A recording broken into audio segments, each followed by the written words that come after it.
Boa noite a todos. Que Deus, nosso Pai, Jesus, nosso irmão maior, seja por todos nós. Nós trouxemos hoje para a reflexão um tema que está em todos os lugares das nossas vidas no momento atual. Situações que ocorreram no nosso país, mais precisamente Minas Gerais, e este acontecimento também na França, que todos tomaram conhecimento, os noticiários são contundentes, que trata de desencarne coletivo.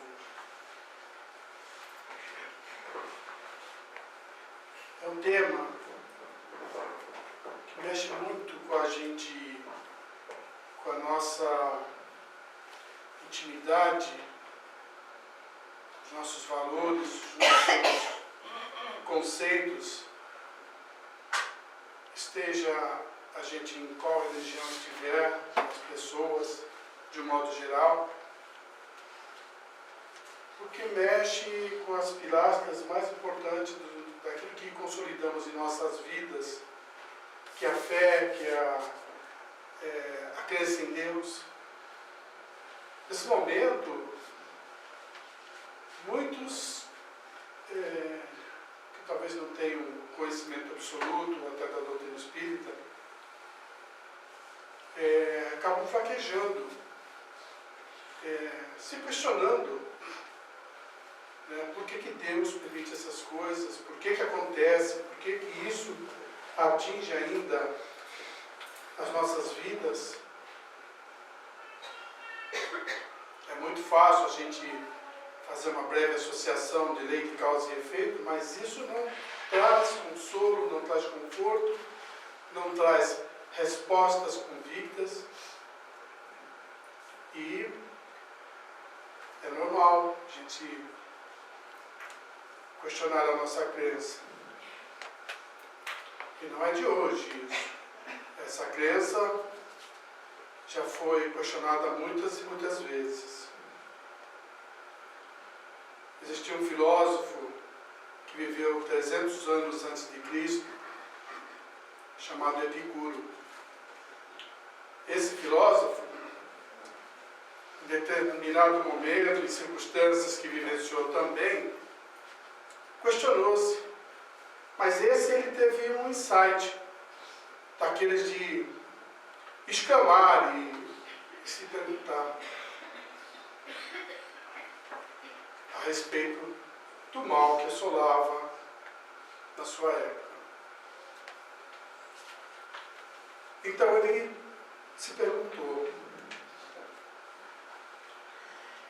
ou se questionou, se Deus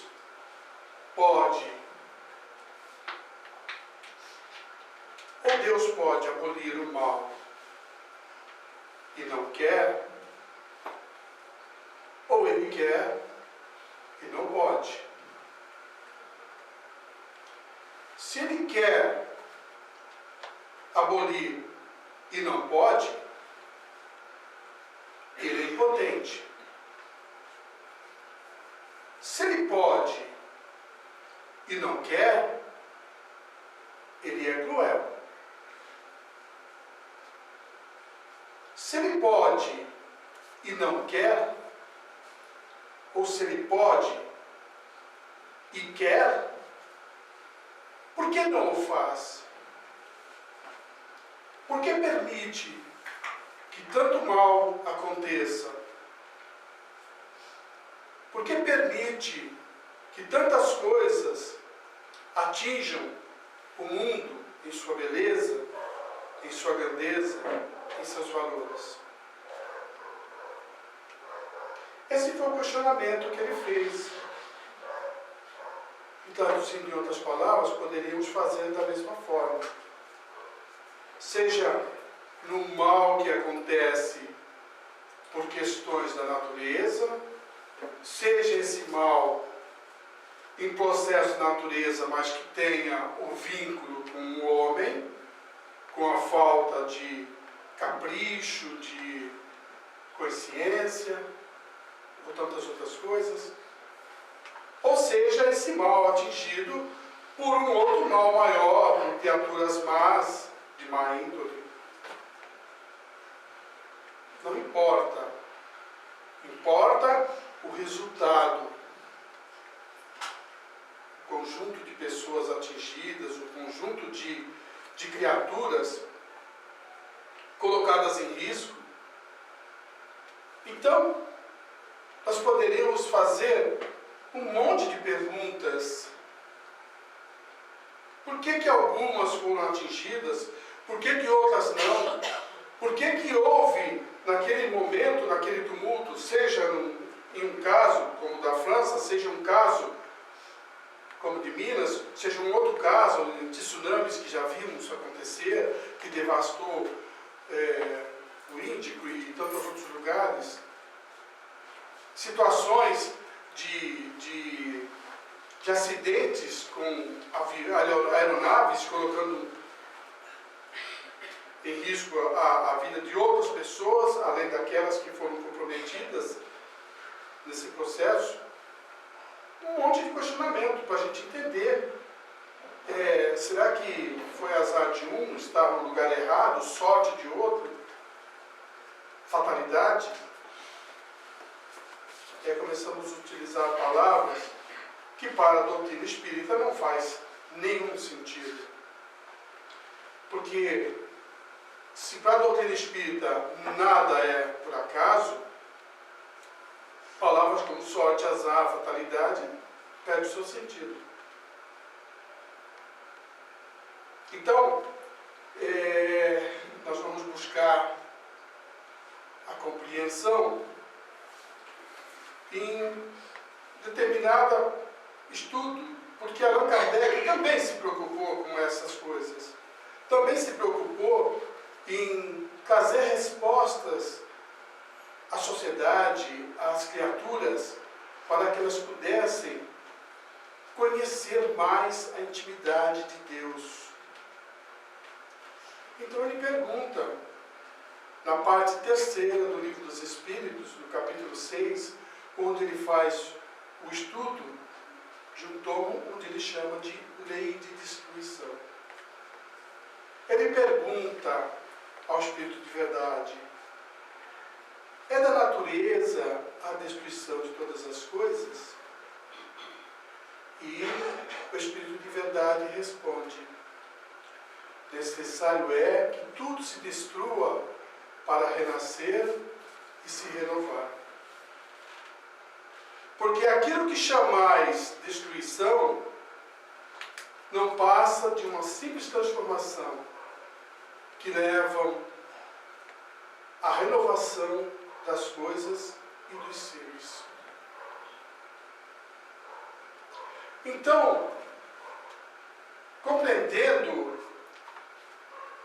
a resposta do Espírito de Verdade, nós vamos perceber que tudo aquilo que acontece, seja fator da natureza, ou seja, aquilo que cause impacto ao espírito reencarnado, faz parte de um processo em que é necessário que aconteça para que ocorra a sua transformação para melhor, a sua regeneração.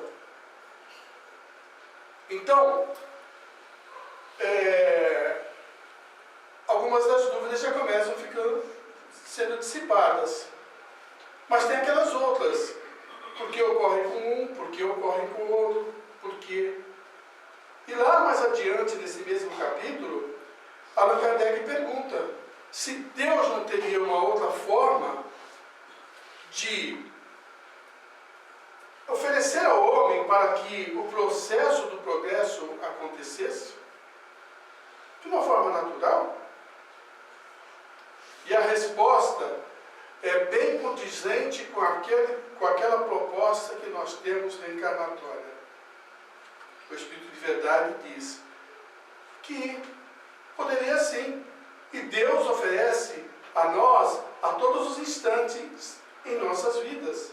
A própria oportunidade reencarnatória, traduzindo aquilo que o Espírito de Verdade nos diz, é uma oferenda de Deus no processo da evolução, para que nós possamos, dentro desse processo reencarnatório, acelerar esse processo para atingir a perfeição relativa. Então, ele já oferece aquela condição melhor a qual Kardec pergunta.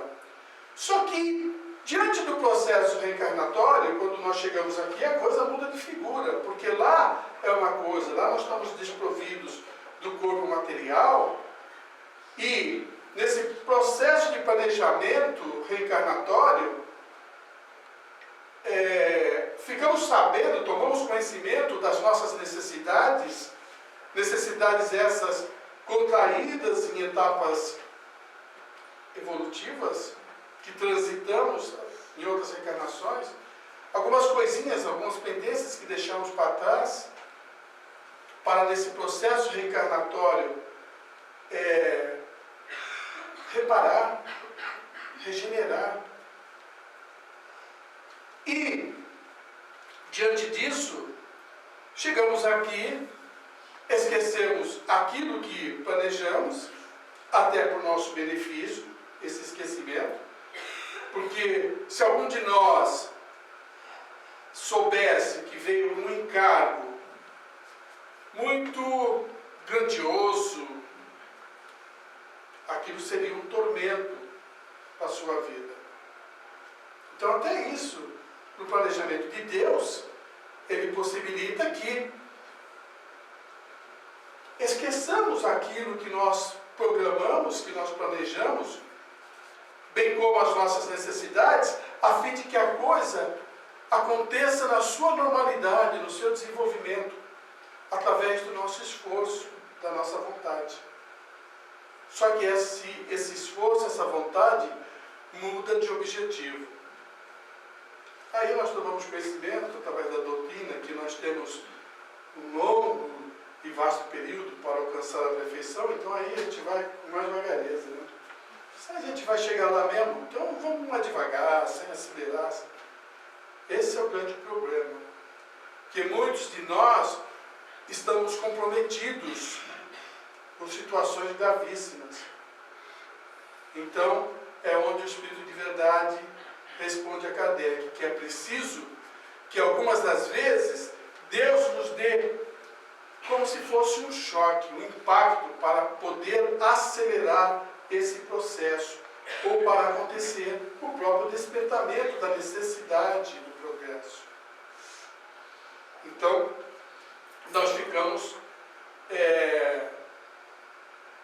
tomamos conhecimento disso e acabamos percebendo que temos a necessidade de caminhar mais rapidamente na direção do progresso. Ah, Antônio, mas nós aqui sabemos, porque nós temos o livro dos Espíritos, nós lemos, e quem não é espírita, como é que toma conhecimento? Todos nós temos o sentido da sensibilidade já despertada em nós. Isso é coisa desde os nossos primórdios, antes mesmo de nos tornarmos princípio individual, princípio inteligente. Antes disso ocorrer, nós transitamos por alguns reinos da natureza que nos proveram disso. Então, é momento, às vezes, oportuno, de despertar essa sensibilidade. E por mais duro que seja a criatura, quando vê uma situação dessa, quando se depara com a fragilidade do seu semelhante, quando é atingido por uma catástrofe, por um processo desse, a criatura se sensibiliza, leva aquele choque. Esse é o ponto.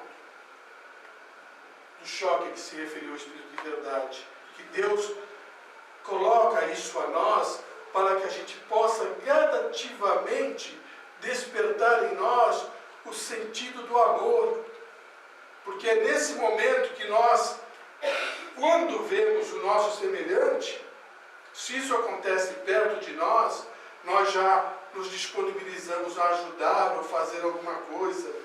Ou quando é longe, procuramos nos associar para coletar coisas que possam prover essas criaturas num socorro imediato. Aí quando nós começamos já a aplicar o sentimento do amor numa ação dessa, e não é fortuito isso é impactante, é a comoção que provoca isso em nós, acabamos por nos adequar ao processo de melhora da qual Deus requer de nós. Vocês vejam que o conhecimento nos ajuda, mas ele também, muitas vezes, ele não é necessário, porque é para todos. Todos vão acabar percebendo o sentido de Deus para as nossas vidas, para essa oportunidade reencarnatória. E muitas vezes, o próprio conhecimento ele é chocante quando nós adentramos as literaturas e buscamos situações, procuramos entender as ocorrências, principalmente nós, como espíritas, essas situações outras passadas, que aí vem informações do plano espiritual, nos narram essa ou aquela outra situação, como foi, como aconteceu. E aí tomamos conhecimento dessas literaturas e começamos a dar sentido às nossas vidas, dar importância à reencarnação. Mas também as outras religiões, elas também experimentam isso, mesmo sem o sentido reencarnatório e as literaturas de histórias comoventes. Em 2006, em maio de 2006, o Papa Bento XVI, Papa alemão, ele esteve em Auschwitz, é um campo de concentração na Polônia, onde estavam ali as lápides de muitos judeus que foram exterminados pelos alemães.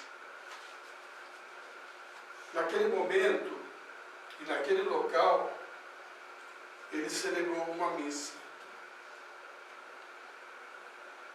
E mesmo sendo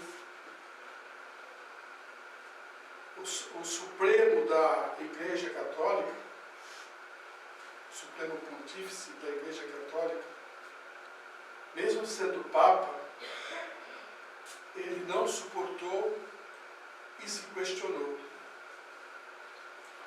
dizendo que aquele lugar era um lugar de terríveis lembranças, onde o próprio homem afrontou a dor e a aflição contra Deus e contra o ser humano. E disse mais: este é um lugar de um silêncio comovedor. Um silêncio que tortura as almas. Um silêncio que atinge as fibras mais íntimas do ser. Um silêncio que clama por Deus e pergunta: onde tu estavas? Por que permitiste que isto aconteceu? Como pôde? Por que ficaste em silêncio, Deus? Foram estas palavras do Papa Bento XVI. Um momento comovedor, em que ele, entre as pessoas ali não utilizou em nenhum momento o seu idioma de origem, que era o alemão. A história registrou, está marcado no coração das criaturas. Mas a doutrina espírita veio contar para nós, através de vários espíritos e médiuns de confiança, dizendo que os judeus que foram mais sacrificados, que foram mais esfolados ali, que foram mais judiados naquele processo, faziam parte de um bando de criaturas que viveram há 1000 anos antes de Cristo, que eram guardas do rei Davi, que provocaram o sofrimento e a dor, a angústia em muitos dos seus semelhantes. Então, olha a oportunidade que a reencarnação ofereceu a essas criaturas. Trouxeram espíritos que estavam lá há 3000 anos,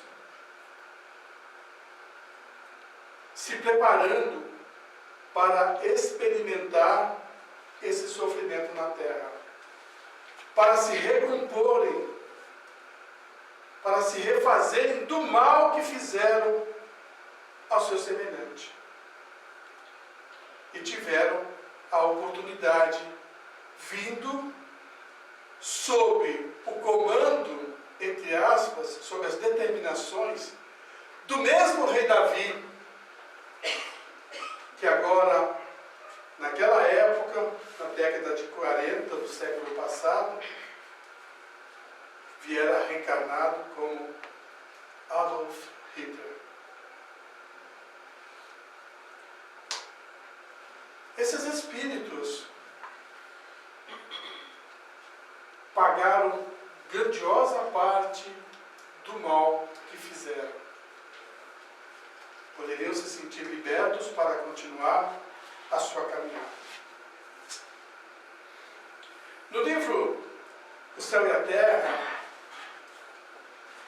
psicografado por Chico Xavier, ditado por André Luiz, há uma passagem em que o escritor Druso convive ali com 2 espíritos que está há mais ou menos 5 séculos fazendo só o bem, fosse lá no plano espiritual ou assistindo as criaturas na Terra. Lucas e Ascanio. Esses 2 espíritos chegaram para o instrutor dele e falou: puxa vida, nós estamos aqui já há 5 séculos fazendo isso e tal. A gente queria se habilitar a um plano maior, mais elevado. E toda vez que era feita a solicitação, vinha a rejeição. E um dia, o instrutor Druso chamou os 2 e falou para eles: apesar de todo o bem que vocês fizeram, de toda a assistência, de toda a cooperação, pesa contra ambos uma passagem em que ocorreu quando vocês viveram na guarda que assistia Joana d'Arc. Naquele momento em que vocês eram guardas, e dos bons, dessa criatura excelente, vocês cometeram um deslize. No momento lá em que vocês estavam numa discussão com outros 2 elementos do grupo, vocês atiraram os mesmos de um despenhadeiro. Isso pesa contra vocês. É preciso que vocês trabalhem mais um pouco para poder livrar-se do encargo, já que aprendemos que o bem que se faz diminui o mal que se fez. Mas eles estavam muito ansiosos para galgar lugares mais elevados, utilizando a própria lição que o Kardec compilou. É preciso que haja um impacto para acelerar, muitas vezes, o processo da evolução. E ambos se propuseram: nós vamos numa reencarnação e vamos pagar sofrendo a mesma coisa que fizemos sofrer. E vieram, tiveram uma vida decente, foram 2 aeronautas que trabalhavam nas alturas. Em determinado momento, aprazado, o avião, a aeronave, cai. E os 2, e talvez até um outro grupo maior, com eles, que também tinha a mesma proposta, muitas vezes, as mesmas necessidades, eles desencarnaram na mesma queda que um dia fizeram sofrer 2 criaturas. Não vamos pensar que Deus utiliza a pena de talião. É assim, é assado, fez assim? Não. Porque a proposta é nossa. Ele nos deu o livre-arbítrio. Nós temos, através do nosso esforço, da nossa caminhada, a oportunidade do progresso. Uns querem ser mais afoitos, querem chegar mais rápido, querem progredir mais rapidamente. E se adiantam no processo. Não se importam de sofrer, querem fazer o bem, querem oportunidade. E todos têm. E todos têm. Todos recebem. Então nós vamos ver, muitas vezes, a criatura numa proposta de sofrimento, e acontece, e essas mortes, na grande maioria das vezes, ela interrompe a vida quando ela está no auge do uso do fluido vital das criaturas, para que aquele impacto surta no espírito o despertamento de que ele necessita. Muitas vezes, crianças, se nós formos recorrer à história do Cristo, por exemplo, dos primeiros cristãos, quantos deles foram para as arenas, para os circos romanos, para serem queimados, serem atingidos por leões, das feras brutas? Em 61 nós tivemos uma tragédia no Rio de Janeiro. Mais de 500 pessoas, dentre elas a grande maioria crianças, desencarnaram porque um circo mesmo, não é um circo romano, circo, onde crianças estavam vendo lá atrações, né? E teve o desenrolar disso para nós, que vivem no plano físico. Foi um incêndio provocado por um ex-funcionário que estava revoltado com o patrão, atirou fogo no circo. Quem sabe da história, quem chegou a ler essa história, vai perceber isso. Atirou fogo e aquela lona à base de tecido inflamável, né? Rapidamente pegou fogo e a grande maioria morreu queimada ou pisoteada pelos elefantes. foram espíritos, depois veio à tona, muitos deles deram mensagens, que se comprometeram no processo da evolução para virem resgatar aquela dor que ainda se impunham na cobrança do mal que fizeram a seus semelhantes na época do Cristo. Outros vieram no edifício Joelma e outros virão. Não importa a criatura quem fez. Foi alguém que provocou, como esses caras que fizeram isso na França. Não importa.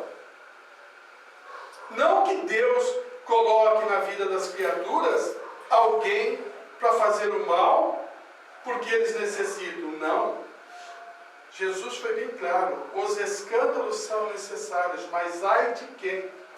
E a doutrina espírita nos diz que a criatura, antes de cometer o delito, ela é questionada, instigada pelo seu mentor espiritual. Rapaz, você vai fazer isso? Não faça, não se comprometa, não vá. Mas ele tem o livre-arbítrio. Como acontece isso? A doutrina nos explica. Esse processo não acontece por acaso. As criaturas que estavam ali, que foram atingidas, é que magneticamente atraíram o fato, a situação, a ocasião de que eles necessitam. Nós temos esse relacionamento com o universo, de trazer a nós aquilo que precisamos, aquilo que necessitamos. Outros que estavam lá presentes, estavam porque precisavam apenas do impacto da temerosidade, do despertamento do medo, para que elas pudessem, a partir dali, mudar o seu comportamento.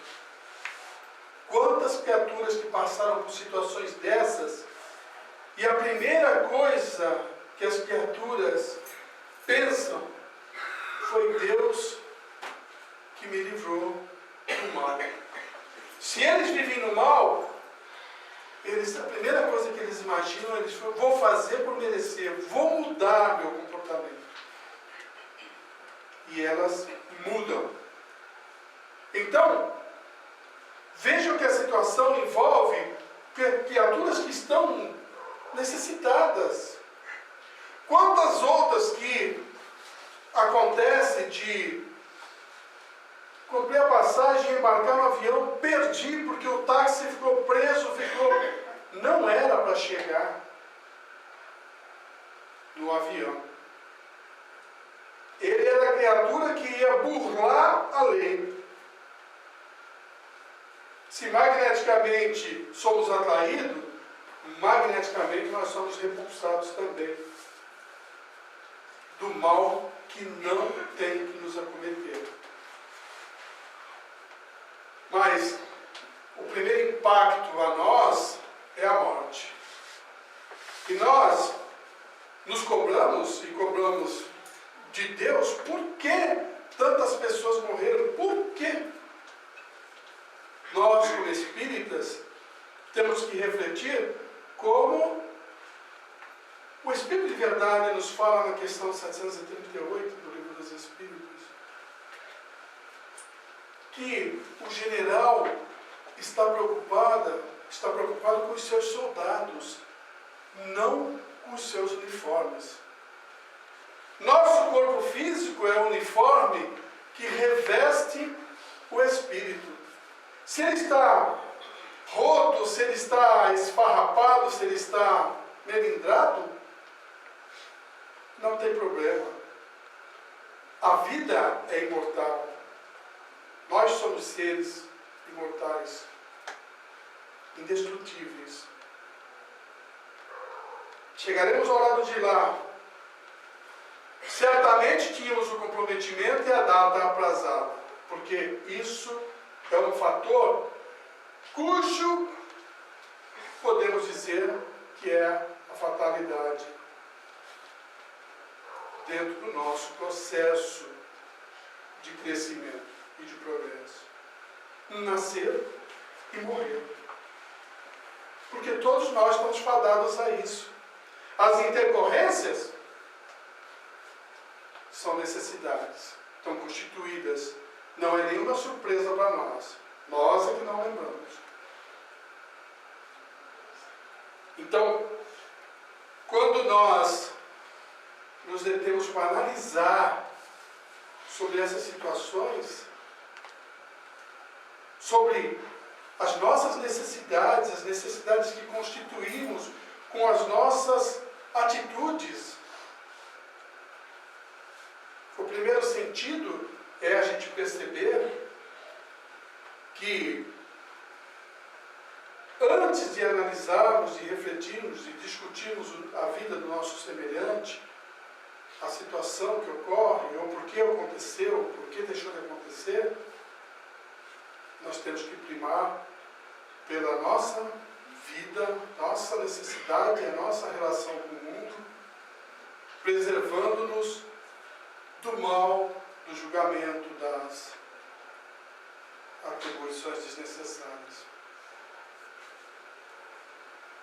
Porque todos nós temos reparações a fazer. Todos nós somos espíritos necessitados, comprometidos.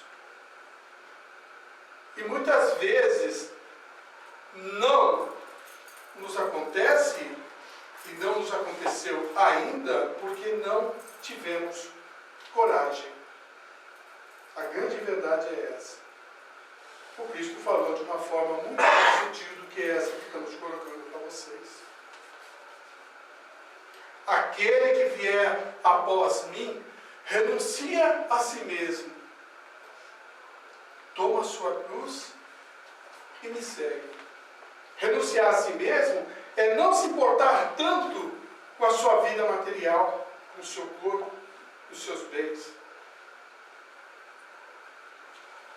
Toma a sua cruz, toma as tuas necessidades, tudo aquilo que está no processo reencarnatório ou noutros que virão, para reconstituir o nosso espírito, atribuindo valores. Então, é preciso coragem para tomar essa cruz, se quiser seguir o Cristo. Esse é o processo. Essas intercorrências que ocorrem, elas acontecem, aconteceram, vão acontecer novas. É preciso que tudo se destrua para renascer e renovar-se. Esse é o mecanismo do processo da evolução. Essa é a necessidade constituída para nós, para alcançarmos o progresso. Todos nós vamos transitar por isso. E todos nós vamos ter amparo nisso, toda vez que nós nos propormos a estar com Jesus nessa caminhada, sempre fortalecido, sempre enriquecido na fé, sempre renovando os nossos valores, sempre provocando em nós uma coragem acima até do que imagina a nossa capacidade. Mas é preciso ter perseverança nessa fé, ter essa confiança. Melhor que isso, ter certeza. Quando Jesus estava, em determinado momento, em alto mar, com os seus apóstolos, numa embarcação, ele dormia.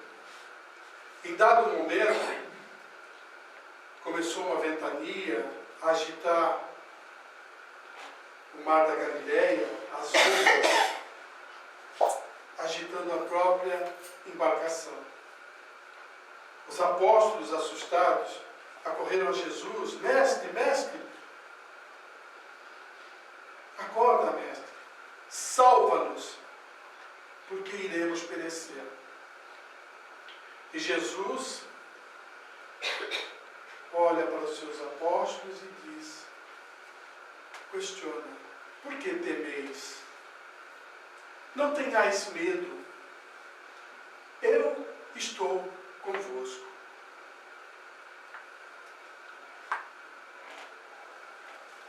E nós, meus irmãos, naquele momento, Jesus ergue-se, acalma a tempestade, o vento, as ondas, e a embarcação navega serenamente.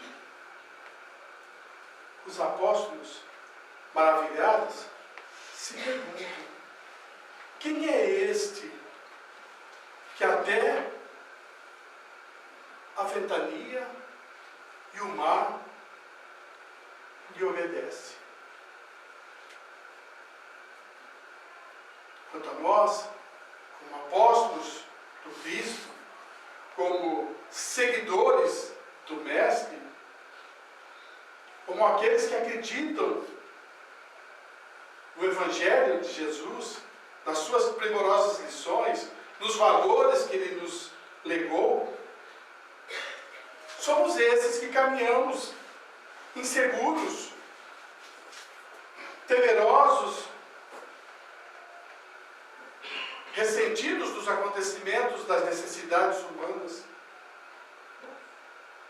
É preciso, meus irmãos, se permitir, na acústica do coração, ouvir a voz do Mestre, nos perguntando, por que temeis? E nos falando, não tenhais medo, eu estou convosco. O momento é difícil, mas é de reflexão e oração. Muita paz a Jesus.